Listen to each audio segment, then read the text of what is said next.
Tiniyak naman ng Department of Foreign Affairs na handa ang pamahalaan na tulungan ang mga kababayan nating naiipit sa kaguluhan sa Egypt. Kabilang na dito ang pagpapabalik sa kanila sa Pilipinas. Si Bianca Piedad ang ating tagapagbalita.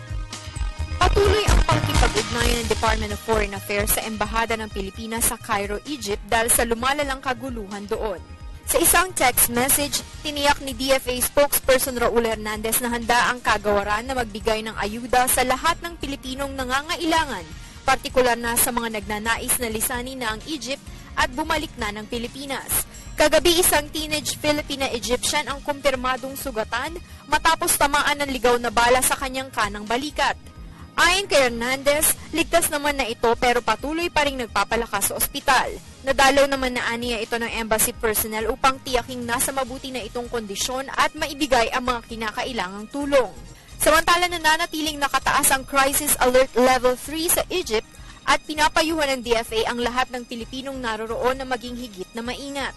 Hanggat maaari ay iwasan o ipagpaliban na muna ang mga hindi gaanong importanteng lakad.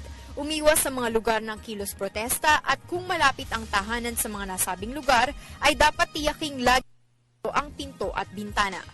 Para sa Telebisyon ng Bayan, Bianca Piedad.